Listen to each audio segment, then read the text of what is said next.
Hello and welcome to the Hope at Work podcast. With me today is Dr. Katina Sawyer. She is a professor, she is a researcher, she is an author.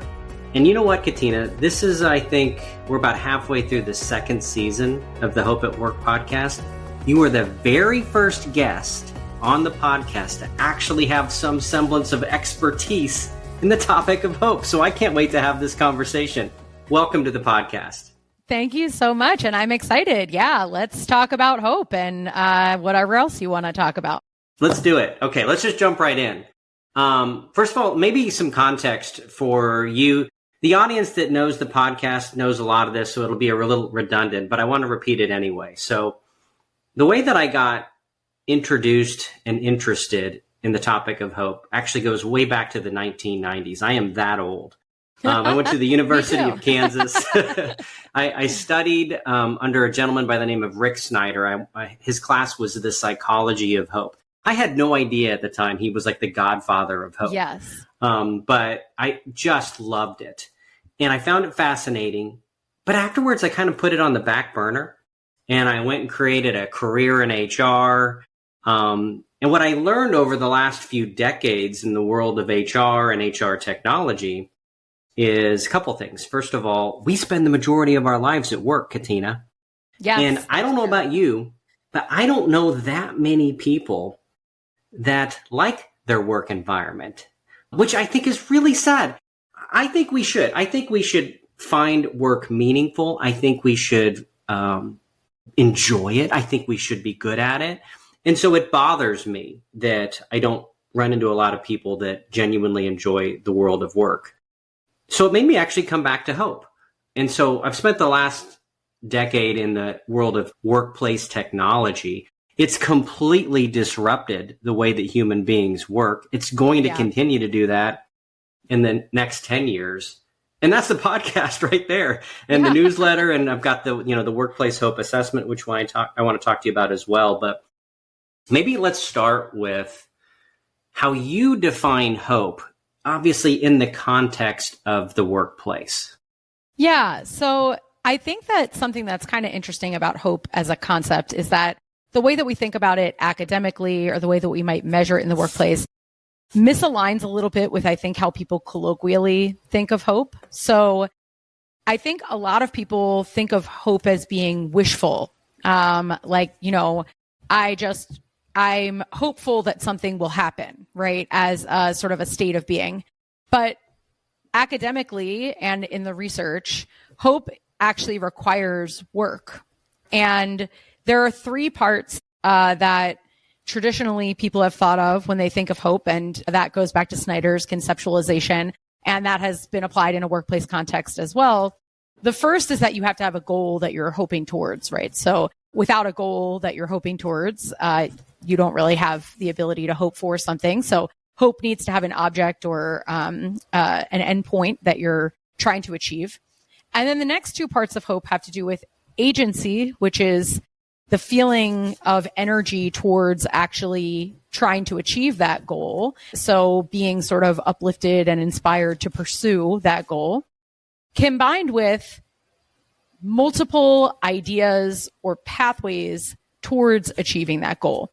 So the hopeful part of hope is that you have not just 1, 2, 3, 4, 5 ways of getting to your goal, so that when door 1 closes, you're prepared to try to go through door 2 and to repeat that until you make progress towards or ultimately achieve that goal or end state that you're working toward. So the idea of hope in the workplace is similar, that you want something that you don't currently have, and you sustain energy towards not giving up and persisting towards that goal because you believe that there remains pathways forward, even if some of the pathways you've tried haven't worked out. Yeah, I like that. And you just reiterated my entire class with Dr. Snyder. So well done. Brought back some good memories. So a couple things that you said there, though, that I want to maybe delve into a little bit. Mm-hmm. I love the topic of agency, which I think for some people are like, what does that really mean? Well, I define it as it's about people that have choices, right? And that's what I think is missing for a large contingent of society, of those workers that are not happy. They feel like they have no control over their work lives. They don't have control over their schedule. They don't have control over what work they're actually doing, who they're doing that work with, sometimes why they're doing that work, other than I need money. So I think agency is one of the most compelling concepts here. I'm curious to know what your point of view on it is as well, because I think that's one of the biggest elements for me of why people don't like work. Yeah. So certainly autonomy, there's like classic theory on motivation that suggests that autonomy is a huge motivator for human beings. It's very interesting. There's this model called the job characteristics model, which was an old model of motivation from the 70s. And it's like, you just can't shake the fact that they uncovered something in that model that is core to humanity. It still exists today as a really great way of thinking through whether someone's going to be motivated on the job. And one of the main components of that model or recipe for motivation is making people feel like they're not being micromanaged and that they have some control over the work that they do, autonomy and flexibility. And this is also partially why flexible work schedules and just it's tapping into that innate human need to want to have some control over the work you do and the way that you do it and when. And that also is true from a perspective of hope in the sense that, you know, autonomy and having the freedom and flexibility to pursue something taps into something very similar to this idea of agency, which is I have this energy to pursue something that I find intrinsically valuable, right? And so this same idea of, you know, being motivated by the ability to do things the way I want to do them, agency can also be sustained towards something you're hoping for, because a hope for goal is internally motivating, right? You can't hope for something that you don't care about because that's not possible, right? You need that desired end state to be working towards, and that needs to be something that you truly care about and embody. So people don't hope for things that they find aren't valuable. Right. Good point.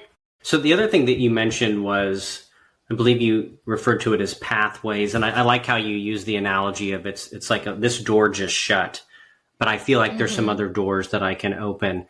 I think that's a really critical component too, because the way that the world operates today, maybe you've heard the term VUCA environment that we're in, right? I think it's an old military term: volatility, uncertainty, complexity, and ambiguity. Yes. Constant change is what I'm trying to convey there.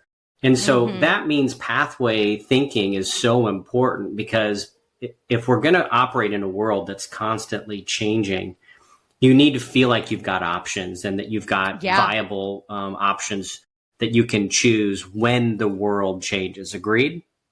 Yeah, absolutely. And honestly, one of the reasons why I started studying hope was because we have a lot of research on hope at the individual level, looking at, you know, how individuals pursue goals and what boosts hope or decreases hope and what the outcomes associated with being hopeful are.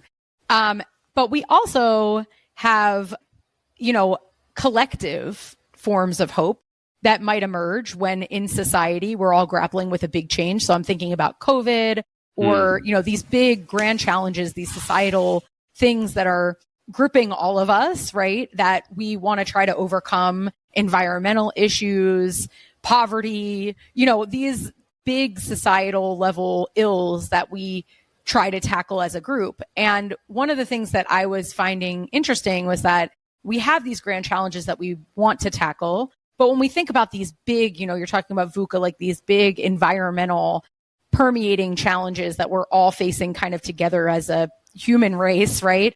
One person alone can't possibly sustain motivation towards and find pathways towards solving for these problems because they're too complex. So it requires a form of collective hope, which in my research, I became interested in, well, how does collective hope manifest in organizations, and what are some of the associated, what is that related to? How do people sustain collective hope over time? And so that became very interesting to me in my work and was part of what I focused on. So just to tie that to the VUCA, like that was mainly what I was interested in doing the research on hope that I've done. Okay. So that's super interesting. So this is something I was going to ask you anyway. So let's go down this path. Sure. So you talked a little bit about how you got interested in hope. It feels like to me, please correct me if I'm wrong, that hope is not a very prominent topic in the media, in the workplace. People don't talk about it a lot. So how did you end up really getting interested enough in it to actually do research? And then second, why do you think it's not so very prominent? Because it's so foundational. People hear me say all the time, I think it should be at the base of Maslow's hierarchy of needs before food and air and water. But we don't talk about it. Why? Yeah, it's really an interesting question. I think part of it is going back to this idea of like the colloquial understanding is more so around like this wishfulness. And I think people don't buy into, especially in a work context where people want things to be like concrete and, very action oriented. If you see hope as sort of like a state of being that's, doesn't involve action and it's just people wishing for things, it might not seem as appealing to focus on in a work context. If we thought of it more as an energy and a motivation towards trying multiple avenues to achieving a goal, it might pick up steam in terms of its popularity, because that sounds more like what leaders and organizations might want people to be doing. So for me, I think that's first and foremost, I think there's just some misconceptions about what it is, and it doesn't sound concrete or action focused in the way that we know it is. And the way that I got interested in studying it was actually by accident. So I was volunteering in an organization that aims to help women who have experienced extreme forms of gender-based violence to live more self-directed lives and to cope with and heal from the trauma that they've experienced. And I really thought I was doing a research project on individual women, and I'm still focused on that in some of our data in a separate project, but I really thought that my project was focused on how individual women sort of separate themselves from this past that people can judge pretty harshly. And also many of them lack formal work experiences, and they're trying to, get on their feet, get jobs, get apartments, do these things on their own for the first time. And that's actually really challenging. And it's hard to explain why they, don't have all the standard puzzle pieces that other people might have. So I really thought I was writing a story about how people sort of move forward from these painful pasts.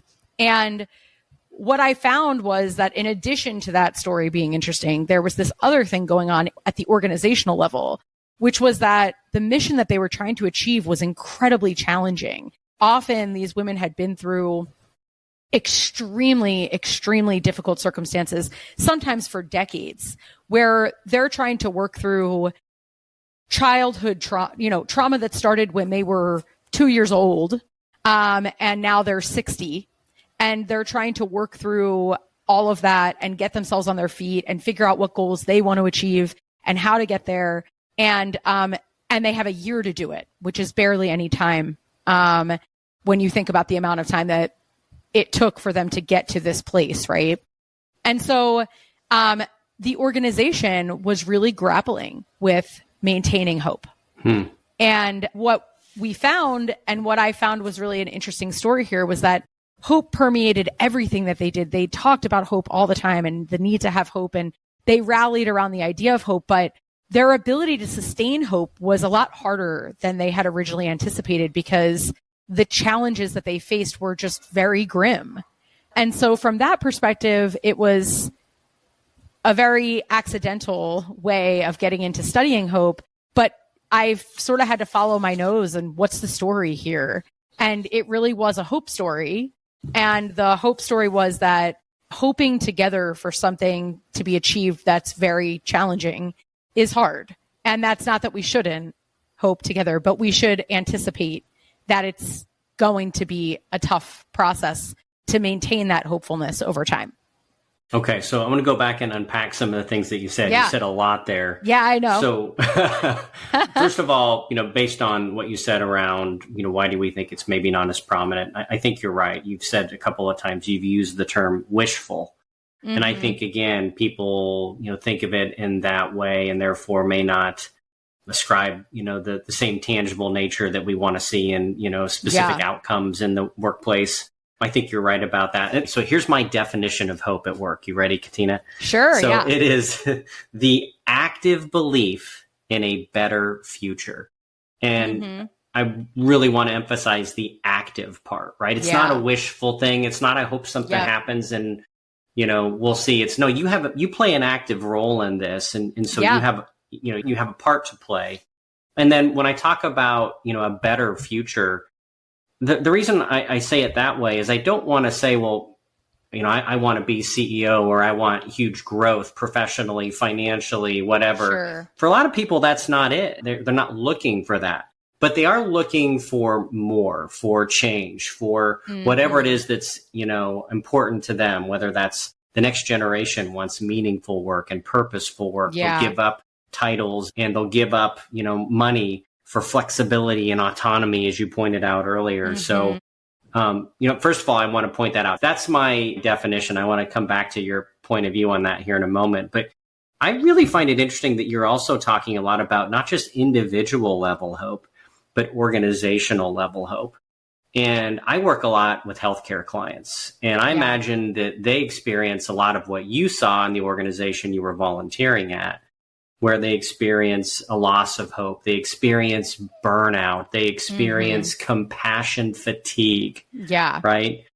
And they get separated from the intrinsic meaning in the work that's being done.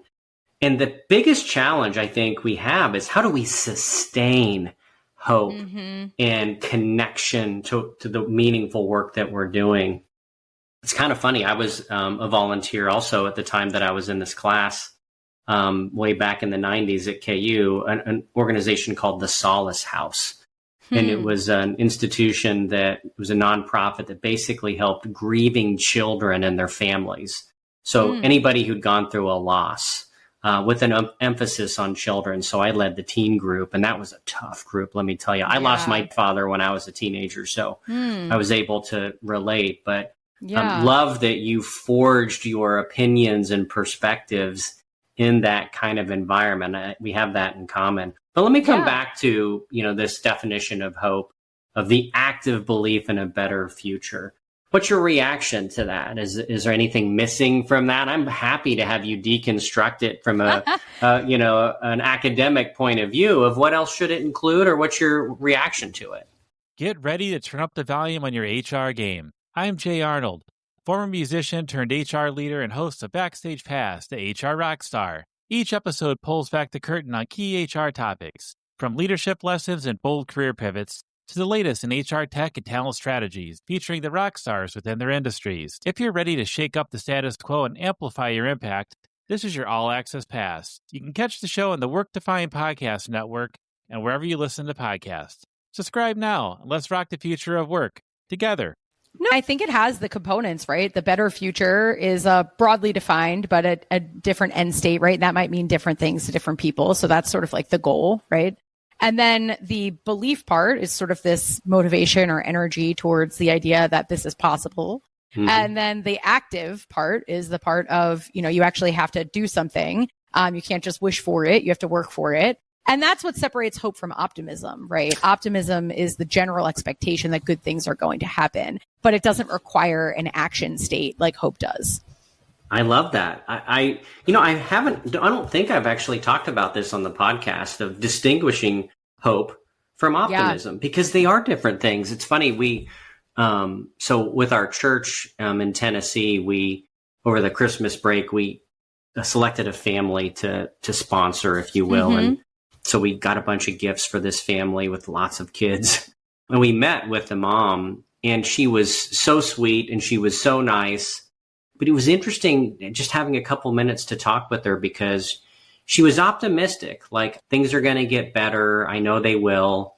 But then when you actually heard her talk more about she wasn't doing anything to right, make them right. better. She admitted she'd missed some appointments with her kids' teachers and some doctor's appointments, and it wasn't really clear why she'd missed those. There was, obviously some issues there.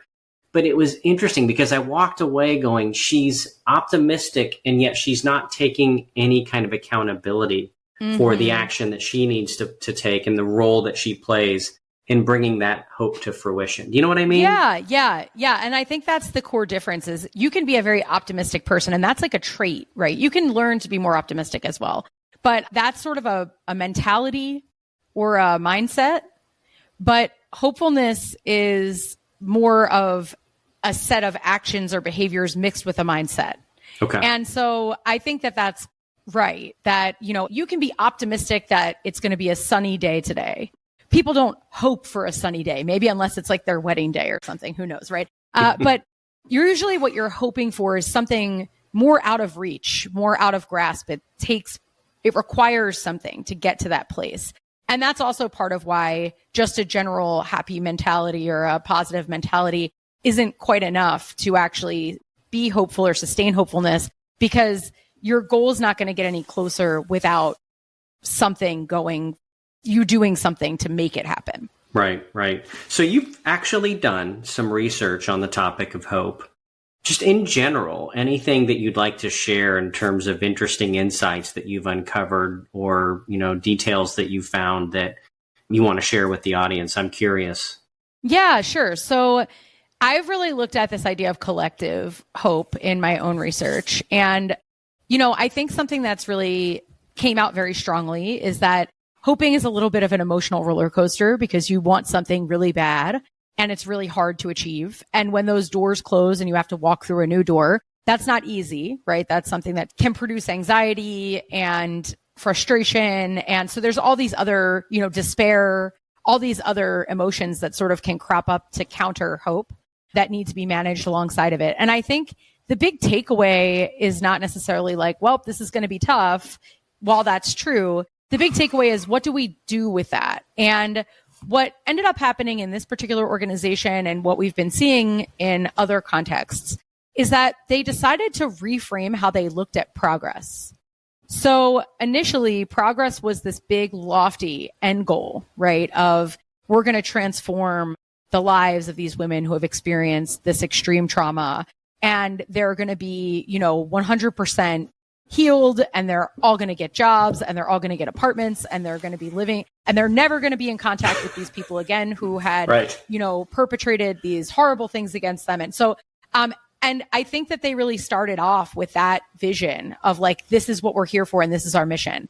And over time, they really had to do what we would probably call re-goaling, which is, maybe this person spent 3 months in this program and gained some more confidence in themselves and gained some skills to go on some interviews and, gain some friends and a support network that they might reach back out to. But ultimately, maybe that person decided to go back into the situation that they were in before. These situations are very psychologically sticky for a variety of reasons.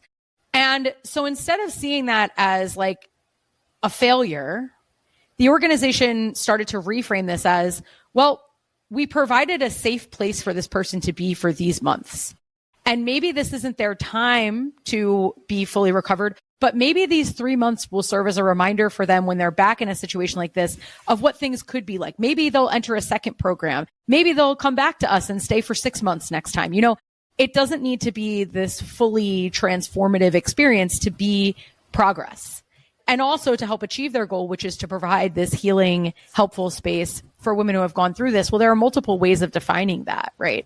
And so what really ended up happening was in order for them to sustain hope, they started having to define their goals a little bit differently than some of the lofty and I would say almost impossible goals that they had set out before, which that's also important for hoping together. Your goals need to be very challenging, but they can't be completely unrealistic, right? And so that I think is also another take home is it's not to avoid hoping together, but it's to recognize that it will not always be easy and to try to think about how you might reframe what success looks like if your goals are maybe just a little too big.